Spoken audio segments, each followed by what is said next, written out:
The bitter February wind howled through Chicago's concrete canyons, carrying with it the acrid scent of exhaust and the promise of another snowstorm. Sarah Reeves hunched her shoulders, pulling her threadbare coat tighter around her thin frame. At 17, she had mastered the art of invisibility, moving through the bustling downtown crowds without drawing a single glance. As she navigated the slush-covered sidewalks, Sarah's mind drifted to the life she'd lost 2 years ago. The memory of smoke alarms piercing the night still haunted her. The apartment fire that had claimed both her parents while she was at a friend's house studying. The friend's family had tried to help, but their own financial struggles and small apartment meant Sarah couldn't stay forever. Foster care had seemed worse than the streets, so she'd chosen this life instead. Sarah had developed a routine that kept her alive, if not comfortable. Her first stop of the day was Stan's Diner, where Maria, the kind-hearted waitress, often slipped her leftover pancakes from the morning rush. As she approached the diner, Sarah caught Maria's eye through the steamy window, receiving a subtle nod that signaled it was safe to come in. "Rough night, honey," Maria whispered, sliding a plate of slightly cold pancakes across the counter while pretending to wipe it down. Sarah nodded, her dark hair falling forward to hide the shadows under her eyes. "The temp dropped below freezing," she murmured. "Had to abandon the bridge for the laundromat." Maria's eyes filled with concern, but she knew better than to push. Instead, she slid an extra pat of butter onto the pancakes and turned to greet another customer. As she ate, Sarah's gaze drifted to the TV mounted in the corner. A local news segment showcased the groundbreaking of a new luxury high-rise, replacing what she knew had been affordable housing units. The camera panned to a distinguished-looking man with salt and pepper hair, his confident smile not quite reaching his eyes. "That's Michael Anderson," grumbled Stan from behind the grill. "Big shot developer, tearing down half the neighborhood for his fancy condos." Sarah studied the man's face, noting the worry lines etched around his eyes despite his polished appearance. There was a story there, she thought, beyond the glossy veneer of success. Finishing her meager breakfast, Sarah steeled herself to face another day of survival. She had a long walk ahead to the public library, where she could stay warm and continue her education through free online courses. As she stepped back into the biting cold, Sarah allowed herself a moment of longing for the life she'd lost, for warm beds and full bellies, for the luxury of worrying about homework instead of hypothermia. But self-pity wouldn't keep her alive. Sarah squared her shoulders and merged into the flow of commuters, once again fading into invisibility among Chicago's indifferent masses. Michael Anderson's morning had started like any other, a precisely made espresso from his penthouse's elaborate machine, a quick scan of the financial news on his tablet, and his driver waiting promptly at 7:30 a.m. But by 9:15, his carefully ordered world had imploded. "It has to be here somewhere," he muttered, tearing through his corner office for the third time. His secretary, Eleanor, stood in the doorway, concern etched on her face. "Should I reschedule the board meeting, Mr. Anderson?" Eleanor asked, already anticipating the answer. Michael ran his fingers through his salt and pepper hair, a gesture that betrayed his mounting anxiety. At 52, he'd built Anderson Development Corporation from the ground up. But now everything hung by a thread. The missing briefcase contained not only the company's latest acquisition papers, but also evidence of his wife Vanessa's financial misconduct. Evidence his lawyer had carefully compiled over months. "She must have planned this," he said, more to himself than Eleanor. Vanessa had always been 3 steps ahead, using her charm to mask her calculated moves. Their marriage of 15 years had dissolved into a chess match, with Michael constantly defending against her attempts to seize control of his company. His phone buzzed, Vanessa's name flashing on the screen. Michael's jaw tightened as he declined the call. The timing was too perfect to be coincidental. "Cancel everything," he told Eleanor, slumping into his leather chair. "And get James from security. We need to retrace my steps from this morning." As Eleanor left, Michael stared out at the Chicago skyline. The view from the 42nd floor usually calmed him, but today it only emphasized how far he could fall. He'd lost the briefcase somewhere between his condo and the office, just 3 blocks. But in downtown Chicago, that meant hundreds of people, countless opportunities for theft. His phone buzzed again, this time, his lawyer. "Michael, tell me you have those documents ready for the board." Richard's voice carried a rare note of urgency. "Richard, we have a problem," Michael began, his voice heavy with the weight of potential disaster. As he filled Richard in on the missing briefcase, Michael's mind raced. The documents weren't just about the business. They were his chance to finally break free from Vanessa's manipulative grasp, to regain control of his life and maybe, just maybe, rebuild his relationship with his estranged daughter in California. The irony wasn't lost on him. He'd spent years focused on building his empire, on reshaping Chicago's skyline. Now, all of that could come crashing down because of a single misplaced briefcase. "We'll find it," Michael said, as much to convince himself as Richard. "We have to." But as he ended the call, a gnawing doubt settled in his stomach. In a city of nearly 3 million people, what were the chances of recovering one lost briefcase? And more importantly, what would happen if it fell into the wrong hands? Sarah's fingers traced the smooth leather of the abandoned briefcase, her heart racing with a mix of curiosity and trepidation. She had spotted it leaning against a building's facade on Michigan Avenue, conspicuously out of place amidst the morning rush. After a moment of internal debate, weighing conscience against desperation, she had picked it up, surprised by its weight. Now, huddled in a quiet corner of Grant Park, Sarah examined her find. The brass clasp opened with a satisfying click, revealing stacks of documents bearing official-looking letterheads. Her eyes widened as she caught glimpses of numbers with many zeros, property deeds, and what appeared to be divorce papers. A business card sat atop the pile. Michael Anderson, CEO, Anderson Development Corporation. Sarah's breath caught as she recognized the name from the news segment she'd seen earlier at Stan's Diner. This wasn't just any briefcase. It belonged to someone important, someone wealthy. As she leafed through the papers, Sarah's quick mind began to piece together a story far more complex than she had imagined. The documents painted a picture of a company at a crossroads, of a marriage destroyed by greed and ambition. She found herself engrossed in financial reports and legal jargon that would have bored her in school, but now seemed as thrilling as any novel. One name kept appearing alongside Michael's: Vanessa Anderson. From what Sarah could gather, this woman was not just Michael's wife, but a formidable opponent in what appeared to be a vicious divorce and corporate power struggle. Sarah's hands trembled as she realized the significance of what she held. This briefcase could change lives, including her own. She could demand money, enough to get off the streets, finish school, maybe even attend college. The thought made her stomach churn with equal parts hope and shame. "What would Mom say?" she whispered, remembering her mother's unwavering moral compass. Even in their hardest times, her parents had always chosen honesty over opportunity. As the afternoon wore on, Sarah formulated a plan. She wouldn't ask for money. That felt too much like extortion, too much like becoming the kind of person her parents would have been ashamed of. But maybe she could ask for something else, something that scared her more than sleeping on the streets, something that required more courage than surviving Chicago's winters. With shaking hands, Sarah pulled out a crumpled notepad and began to write. "Mr. Anderson, I found something that belongs to you." The lobby of Anderson Development Corporation gleamed with marble and success, a stark contrast to the gritty streets Sarah had called home for the past 2 years. Her reflection in the polished surfaces showed just how out of place she was, her worn clothes and nervous posture drawing suspicious glances from security guards. Sarah clutched the briefcase tightly, its weight now seeming to hold her entire future. She approached the reception desk, summoning every ounce of courage she possessed. "I need to see Mr. Anderson," she said, her voice steadier than she felt. "Please tell him it's about his briefcase." The effect was immediate. Within minutes, Sarah found herself escorted to the 42nd floor, her heart pounding with each elevator chime.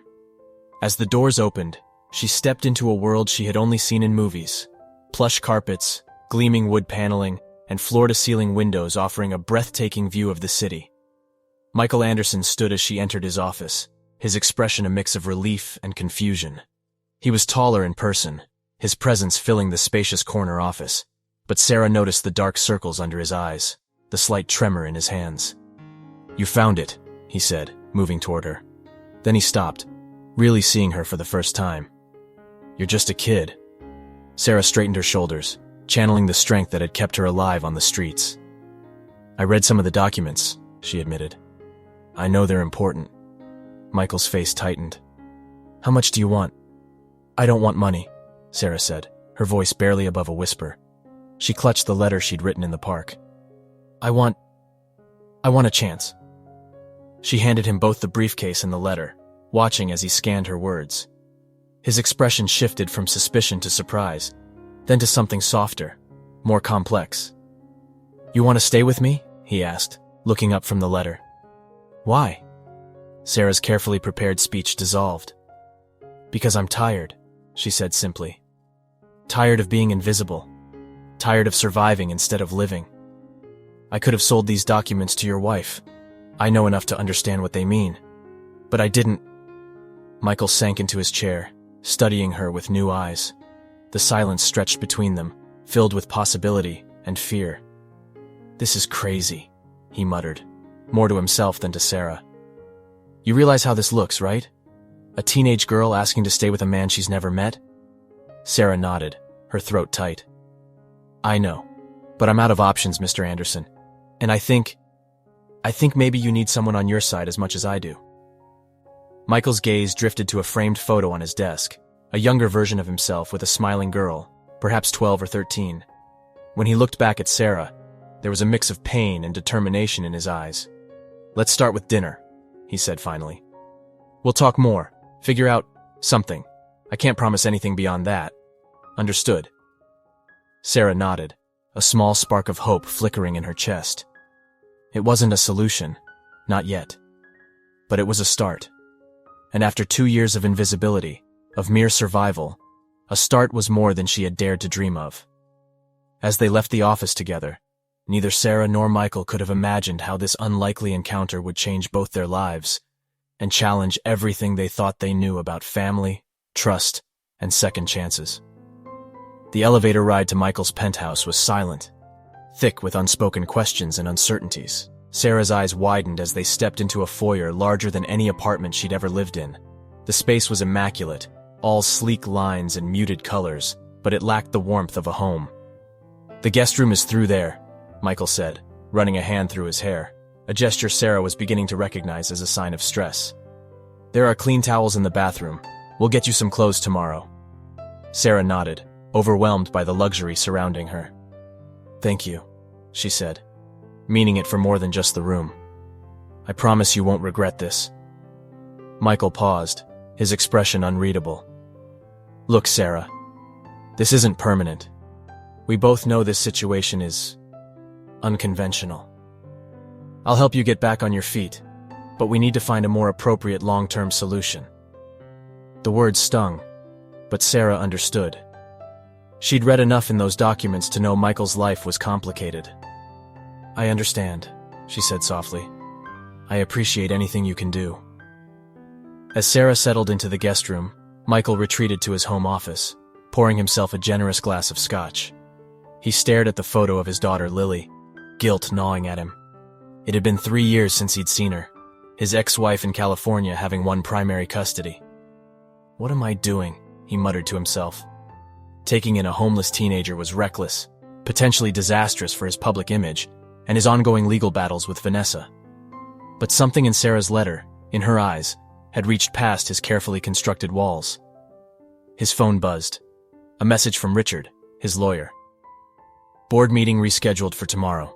We need to talk about damage control. Michael sighed, knowing he'd have to explain Sarah's presence sooner rather than later. As he began composing a response, a soft knock at the door interrupted his thoughts. Sarah stood in the doorway, looking small and uncertain. I just wanted to say thank you again, she said. And to ask, is there anything I can do? To help, I mean. With your work or around the house or... Michael was struck by the earnestness in her voice, the desperate need to prove her worth. It reminded him painfully of his own drive, the need that had cost him his marriage and his relationship with Lily. Let's start with dinner, he said, softer than before. There's a good Italian place that delivers. We can talk more, figure out next steps. As they sat down to eat, the tension began to ease. Sarah's quick mind and insightful questions about his business surprised Michael. She wasn't just street smart. She was genuinely intelligent, eager to learn. You said you were in school before.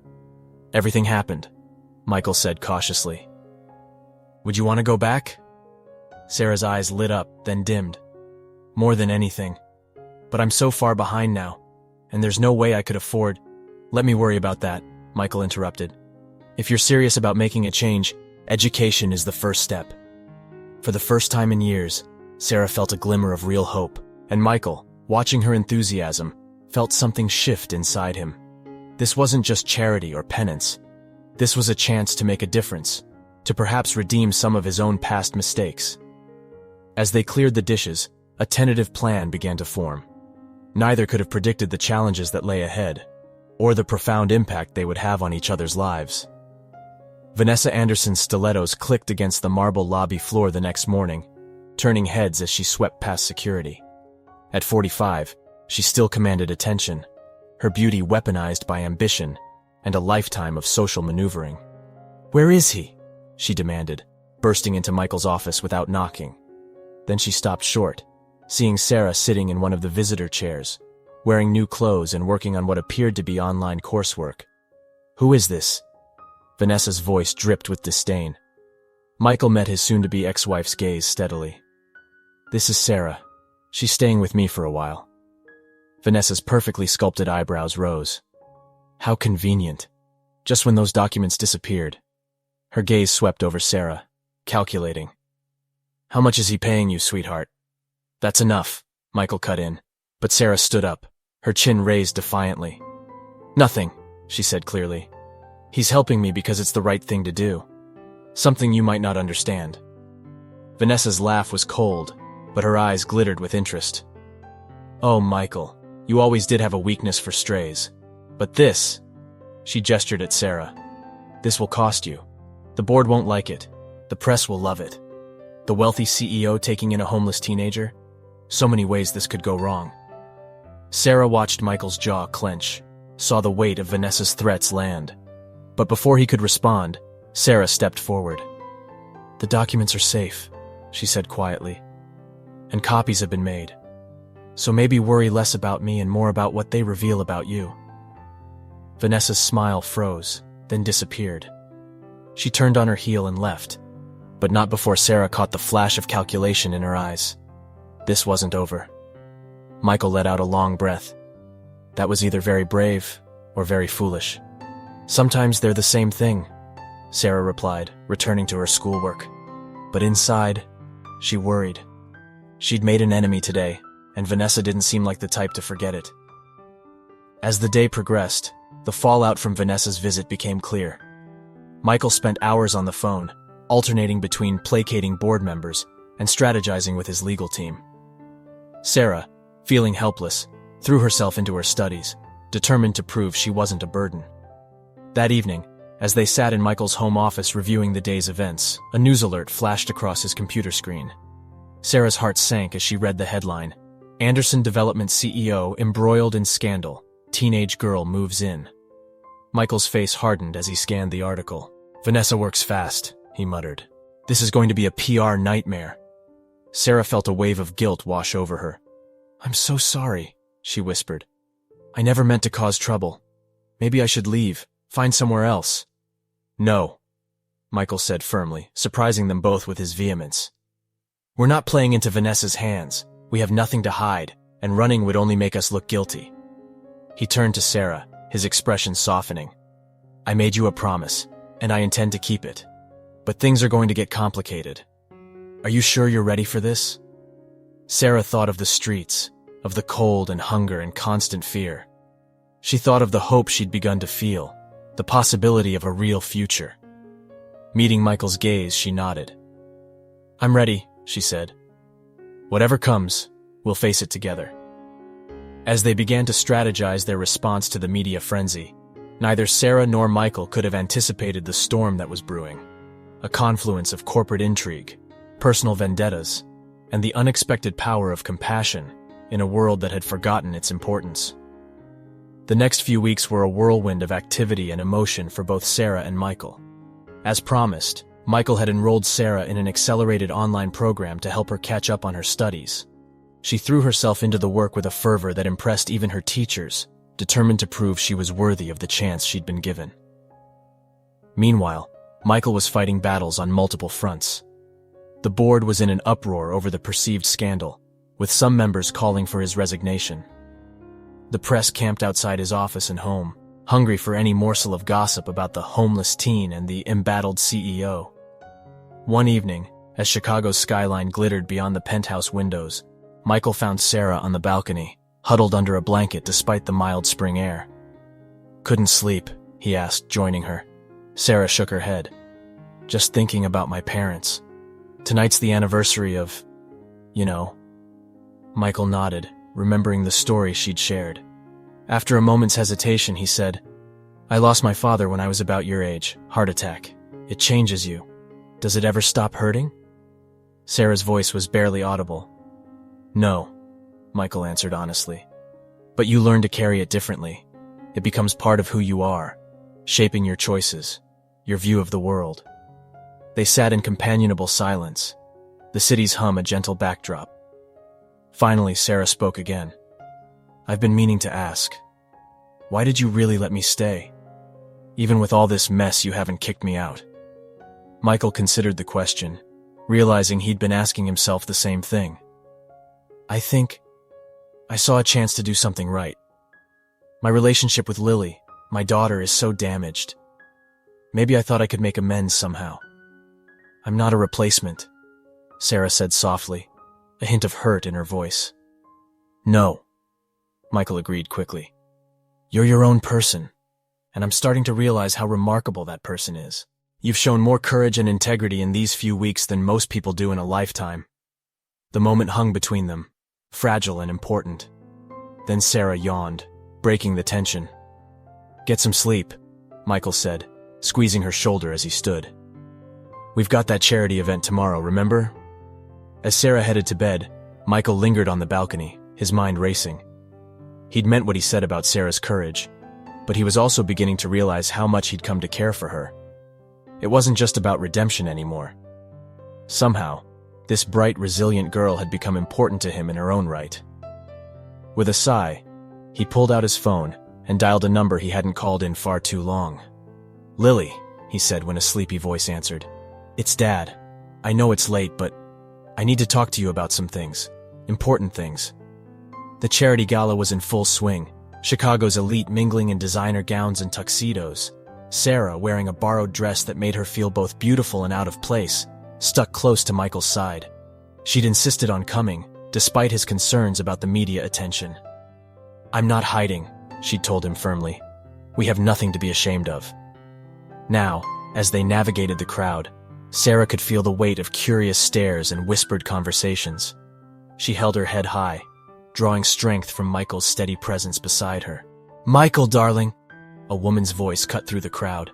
Vanessa approached, resplendent in red, a younger man on her arm. "And Sarah, was it? How quaint." Michael tensed beside her. "Vanessa, I didn't expect to see you here." "Oh, I wouldn't miss it," Vanessa purred. "Especially when I heard you were bringing your new project." Before Michael could respond, a man Sarah recognized from the business papers as a board member approached. "Michael, we need to talk. Now." As Michael was pulled away, Vanessa turned her predatory gaze on Sarah. "You don't belong here, you know. It's only a matter of time before Michael realizes that—" Sarah stood her ground. "You don't know anything about me." "I know enough," Vanessa hissed, her voice low enough that only Sarah could hear. "I've had you investigated. Juvenile record, is it? Shoplifting, wasn't it? I wonder what the press would make of that. Or the board." Sarah felt the blood drain from her face. That mistake, made in desperation during her first months on the street, was supposed to be sealed. "You're bluffing." Vanessa's smile was shark-like. "Am I? Leave now, disappear, and maybe I'll keep it to myself. Stay, and I'll make sure everyone knows exactly what kind of charity case Michael's taken in."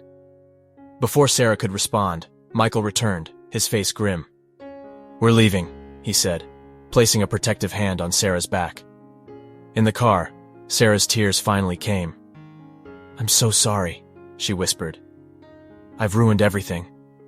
Michael's expression was unreadable. "What exactly did Vanessa say to you?" Sarah hesitated, then told him everything, about the shoplifting, about Vanessa's threats. She braced herself for anger, for disappointment, for the words that would send her back to the streets. Instead, Michael's face softened. "Sarah, look at me," he said gently. "We all have things in our past we're not proud of. What matters is who we choose to be now, today." He took a deep breath. "I haven't been entirely honest with you either. The reason I understand about making mistakes, I have a history with addiction. Alcohol mostly. It's what cost me my marriage, my relationship with Lily. I've been sober for 5 years, but the damage was done." Sarah stared at him, seeing not just the successful CEO, but a flawed, trying man. "What do we do now?" she asked softly. Michael's jaw set with determination. "Now? We fight back. Vanessa's not the only one with resources. It's time I started using mine for something that really matters." As they drove through the glittering Chicago night, a plan began to form. It wouldn't be easy. They were up against powerful forces, both external and internal. But for the first time in years, neither Sarah nor Michael felt alone in their struggles. They had found in each other not just an ally, but a family, bound not by blood, but by choice, compassion, and the shared experience of trying to rebuild a life from the ashes of past mistakes. Over the next few weeks, Michael and Sarah worked tirelessly to unravel Vanessa's web of deceit. They enlisted the help of Richard, Michael's lawyer, and a trusted private investigator named Javier. Sarah's street smarts proved invaluable. She noticed patterns in financial records that others had missed, her unique perspective shedding light on Vanessa's clever misdirections.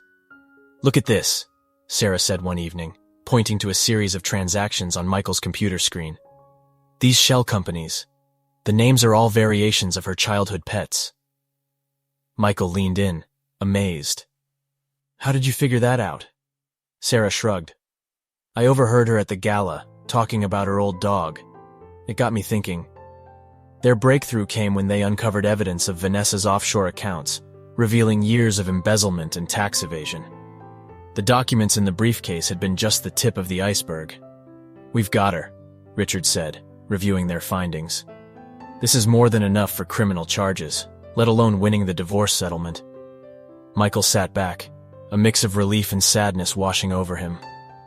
"I never wanted it to come to this," he admitted. Sarah placed a comforting hand on his arm. "Sometimes doing the right thing isn't easy," she said softly, "but it's necessary." As they prepared to present their evidence, Michael received an unexpected call. It was Lily, his daughter, responding to the message he'd left weeks ago. "Dad?" Her voice was hesitant. "I've been thinking about what you said. About Sarah, about everything. I'd like to come visit if that's okay." Michael's heart swelled. "Of course it's okay. More than okay. When can you come?" As he ended the call, Michael turned to Sarah with a mix of excitement and apprehension. "Lily's coming to visit. Next week." Sarah smiled, genuinely happy for him despite her own nervousness. "That's wonderful, Michael. I can stay out of the way. Give you two some space." "No," Michael interrupted. "You're part of this family now, too. If that's what you want." Sarah's eyes filled with tears. "It is," she whispered. "More than anything." The boardroom was tense as Michael presented their findings. Vanessa, summoned to the meeting, sat stone-faced as her carefully constructed facade crumbled. "I take full responsibility for not seeing this sooner," Michael concluded. "I was blinded by trust and manipulated by someone I thought I knew. But thanks to Sarah's insight and courage, we've uncovered the truth." One of the board members spoke up. "And the girl? The rumors about her past?" Sarah stood, her voice steady. "Yes, I made a mistake when I was desperate and alone. But I've worked hard to be better, to do better. I'm not ashamed of who I am or where I've come from." Michael placed a supportive hand on her shoulder. "Sarah's past doesn't define her. Her actions now, her integrity, her brilliance. That's what matters. She saved this company, and she's taught me more about courage and honesty than I've learned in decades of business." Vanessa, seeing the tide turn, attempted one last attack. "You can't possibly think this little charity project makes up for your failures as a father, Michael. Your real daughter still wants nothing to do with you."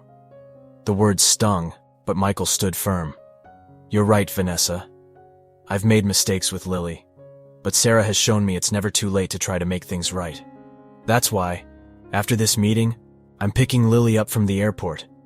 It's time I fought for my daughter the way I should have years ago." As the meeting concluded, with Vanessa being escorted out by security and the board voting to support Michael's continued leadership, Sarah felt a weight lift from her shoulders. For the first time, she'd used her voice not just to survive, but to fight for what was right. The days that followed were a whirlwind of emotion and adjustment. Lily's arrival brought a mix of awkwardness and tentative hope. At first, she was wary of Sarah, unsure of her place in this new family dynamic. But as the days passed, something unexpected happened. Lily found in Sarah not a rival, but an ally. They bonded over shared experiences of loss and the struggle to find their place in the world. One evening, Michael overheard them talking in the kitchen.